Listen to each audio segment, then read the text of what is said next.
So if you've been following the news, you've heard that there's a pack of giant asteroids headed for the United States, all scheduled to strike within the next 50 years. Now, I don't mean actual asteroids made of rock and metal. That actually wouldn't be such a problem, because if we were really all going to die, we would put aside our differences, we'd spend whatever it took, and we'd find a way to deflect them. I'm talking instead about threats that are headed our way, but they're wrapped in a special energy field that polarizes us and therefore paralyzes us. Last March, I went to the TED conference, and I saw Jim Hansen speak, the NASA scientist who first raised the alarm about global warming in the 1980s, and it seems that the predictions he made back then are coming true. This is where we're headed in terms of global temperature rises, and if we keep on going the way we're going, we get a 4 or 5 degree centigrade temperature rise by the end of the century. Hansen says we can expect about a 5-meter rise in sea levels. This is what a 5-meter rise in sea levels would look like. Low-lying cities all around the world will disappear within the lifetime of children born today. Hansen closed his talk by saying, imagine a giant asteroid on a collision course with Earth. That is the equivalent of what we face now. Yet we dither, taking no action to deflect the asteroid, even though the longer we wait, the more difficult and expensive it becomes. Of course, the left wants to take action, but the right denies that there's any problem. All right, so I go back from TED, and then the following week, I'm invited to a dinner party in Washington, D.C., where I know that I'll be meeting a number of conservative intellectuals, including Yuval Levin. And to prepare for the meeting, I read this article by Levin in National Affairs called Beyond the Welfare State. Levin writes that all over the world, nations are coming to terms with the fact that the social democratic welfare state is turning out to be untenable and unaffordable, dependent upon dubious economics and the demographic model of a bygone era. All right, now, this might not sound as scary as an asteroid, but look at these graphs that Levin showed.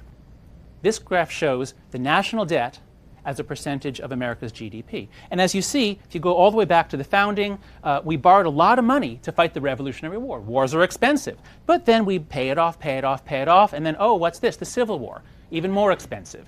Borrow a lot of money, pay it off, pay it off, pay it off, get down to near zero, and bang, World War I. Once again, the same process repeats. Now then we get the Great Depression and World War II. We rise to an astronomical level, around 118% of GDP. Really unsustainable, really dangerous. But we pay it off, pay it off, pay it off, and then what's this? Why has it been rising since the 70s? It's partly due to tax cuts that were unfunded, but it's due primarily to the rise of entitlement spending, especially Medicare. We're approaching the levels of indebtedness we had at World War II, and the baby boomers haven't even retired yet. And when they do, this is what will happen. This is data from the Congressional Budget Office showing its most realistic forecast of what would happen if current situations and expectations and trends are extended. All right, now, what you might notice is that these two graphs are actually identical. Not in terms of the X and Y axes or in terms of the data they present, but in terms of their moral and political implications, they say the same thing. Let me translate for you. We are doomed unless we start acting now. What's wrong with you people on the other side and the other party? Can't you see reality? If you won't help, then get the hell out of the way.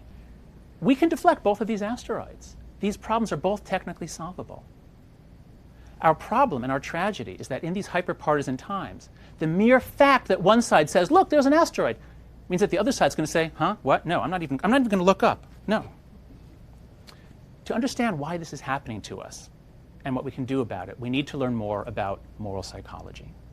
So I'm a social psychologist and I study morality, and one of the most important principles of morality is that morality binds and blinds.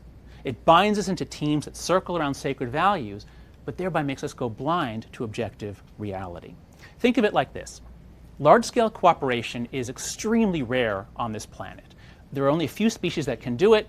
That's a beehive, that's a termite mound, a giant termite mound. And when you find this in other animals, it's always the same story. They're always all siblings who are children of a single queen, so they're all in the same boat. They rise or fall, they live or die as one. There's only one species on the planet that can do this without kinship, and that, of course, is us. This is a reconstruction of ancient Babylon, and this is Tenochtitlan. Now, how did we do this? How do we go from being hunter-gatherers 10,000 years ago to building these gigantic cities in just a few thousand years. It's miraculous. And part of the explanation is this ability to circle around sacred values. As you see, temples and gods play a big role in all ancient civilizations. This is an image of Muslims circling the Kaaba in Mecca. It's a sacred rock. And when people circle something together, they unite, they can trust each other, they become one. It's as though you're moving an electrical wire through a magnetic field and it generates current. When people circle together, they generate a current. We love to circle around things. We circle around flags, and then we can trust each other. We can fight as a team, as a unit. But even as morality binds people together into a unit, into a team, the circling blinds them. It causes them to distort reality. We begin separating everything into good versus evil. Now, that process feels great. It feels really satisfying, but it is a gross distortion of reality. You can see the moral electromagnet operating in the US Congress. This is a graph that shows the degree to which voting in Congress falls strictly along the left-right axis, so that if you know how liberal or conservative someone is, you know exactly how they voted on all the major issues. And what you can see is that in the decades after the Civil War, Congress was extraordinarily polarized, as you would expect, about as high as can be. But then after World War I, things drop, and we get this historically low level of polarization. This was a golden age of bipartisanship, at least in terms of the party's ability to work together and solve grand national problems. But in the 1980s and 90s, the electromagnet turns back on. Polarization rises. It used to be that conservatives and moderates and liberals could all work together in Congress. They could rearrange themselves, form bipartisan committees. But as the moral electromagnet got cranked up, the force field increased, Democrats and Republicans were pulled apart. It became much harder for them to socialize, much harder for them to cooperate. Retiring members nowadays say that it's become like gang warfare. Did anybody notice that in 2 of the 3 debates, Obama wore a blue tie and Romney wore a red tie? Do you know why they do this? It's so that the Bloods and the Crips will know which side to vote for. The polarization is strongest among our political elites. Nobody doubts that this is happening in Washington. But for a while, there was some doubt as to whether it was happening among the people. Well, in the last 12 years, it's become much more apparent that it is. So look at this data. This is from the American National Election Survey.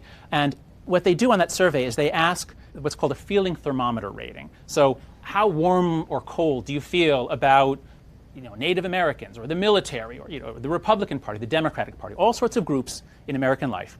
The blue line shows how warmly Democrats feel about Democrats, and they like them. Ratings in the 70s on a 100-point scale. Republicans like Republicans. That's not a surprise. But when you look at cross-party ratings, you find, well, that it's lower. But actually, when I first saw this data, I was surprised. That's actually not so bad. If you go back to the Carter and even Reagan administrations, they were rating the other party 43, 45. It's not terrible. It drifts downwards very slightly. But now look what happens under George W. Bush and Obama. It plummets. Something is going on here. The moral electromagnet is turning back on, and nowadays, just very recently, Democrats really dislike Republicans. Republicans really dislike Democrats. We're changing. It's as though the moral electromagnet is affecting us too. It's like put out in the 2 oceans, and it's pulling the whole country apart, pulling left and right into their own territories, like the Bloods and the Crips. Now, there are many reasons why this is happening to us, and many of them we cannot reverse. We will never again have a political class that was forged by the experience of fighting together in World War II against a common enemy. We will never again have just 3 television networks, all of which are relatively centrist. And we will never again have a large group of conservative Southern Democrats and liberal Northern Republicans making it easy, making there be a lot of overlap for bipartisan cooperation. So for a lot of reasons, those decades after the Second World War were an historically anomalous time. We will never get back to those low levels of polarization, I believe. But there's a lot that we can do. There are dozens and dozens of reforms we can do that will make things better, because a lot of our dysfunction can be traced directly to things that Congress did to itself in the 1990s that created a much more polarized and dysfunctional institution. These changes are detailed in many books. These are two that I strongly recommend. And they list a whole bunch of reforms. I'm just going to group them into three broad classes here. So if you think about this as the problem of a dysfunctional, hyperpolarized institution, well, the first step is do what you can so that fewer hyperpartisans get elected in the first place. And when you have closed party primaries and only the most committed Republicans and Democrats are voting, you're nominating and selecting the most extreme hyperpartisans. So open primaries would make that problem much, much less severe. But the problem isn't primarily that we're electing bad people to Congress. From my experience, from what I've heard from congressional insiders, most of the people going to Congress are good, hardworking, intelligent people who really want to solve problems. But once they get there, they find that they are forced to play a game that rewards hyperpartisanship and that punishes independent thinking. If you step out of line, you get punished.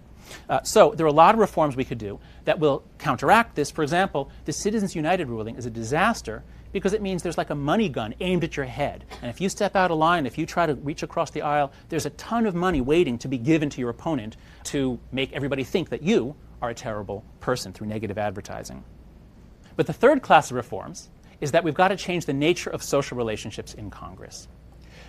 The politicians I've met are generally very extroverted, friendly, very socially skillful people. And that's the nature of politics. You've got to make relationships, make deals. You've got to cajole, please, flatter. You've got to use your personal skills. And that's the way politics has always worked. But beginning in the 1990s, first the House of Representatives changed its legislative calendar so that all business is basically done in the middle of the week. Nowadays, congressmen fly in on Tuesday morning. They do battle for 2 days, and they fly home Thursday afternoon. They don't move their families to the district. They don't meet each other's spouses or children. There's no more relationship there.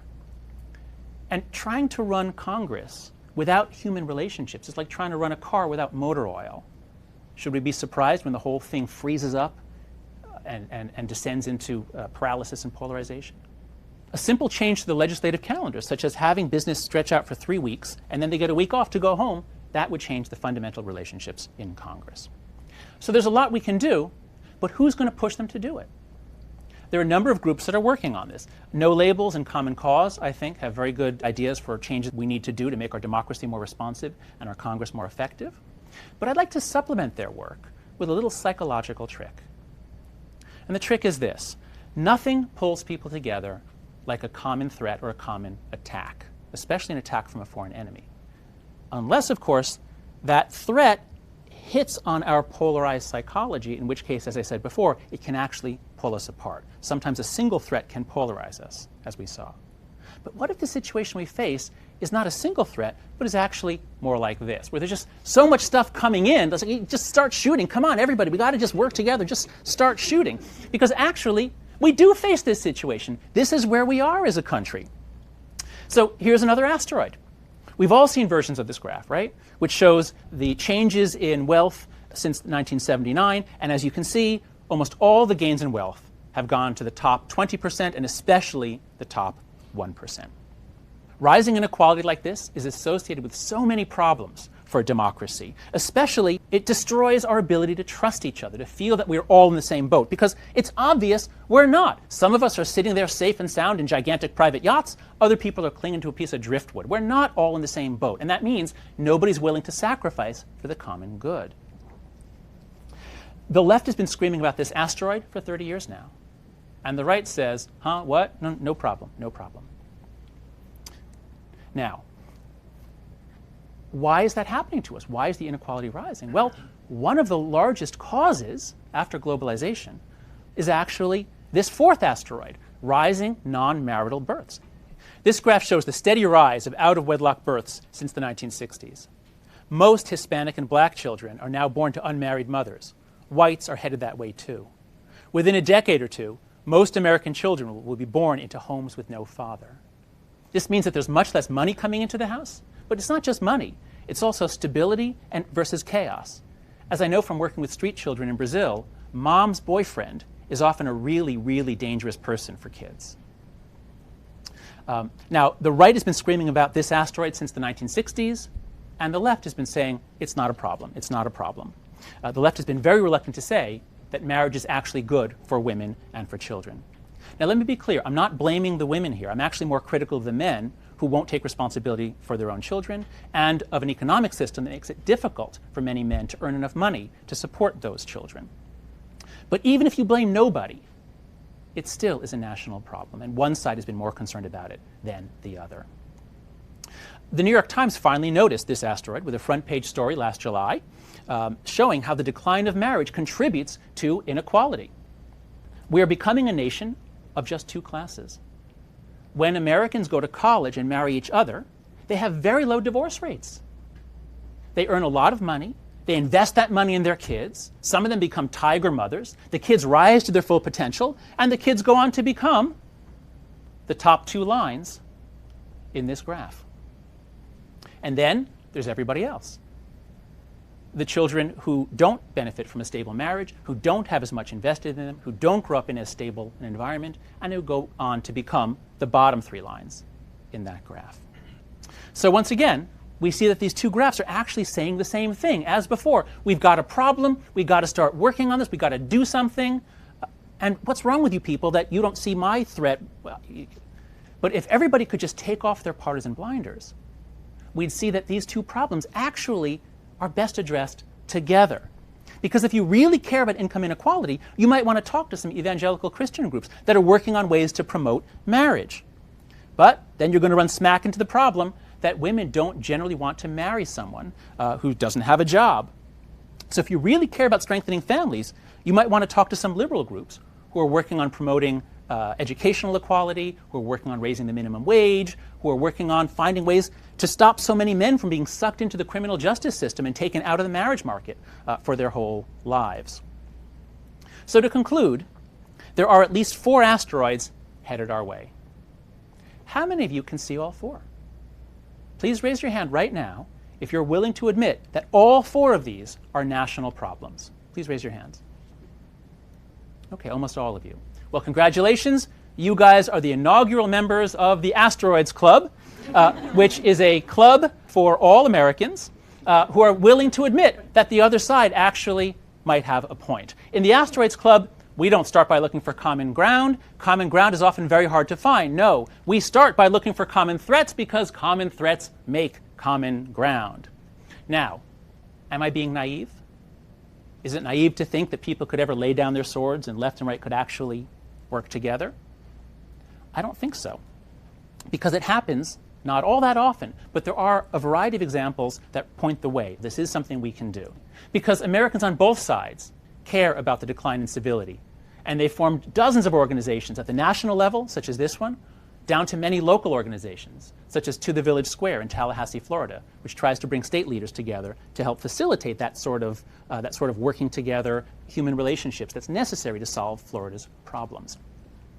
Americans on both sides care about global poverty and AIDS.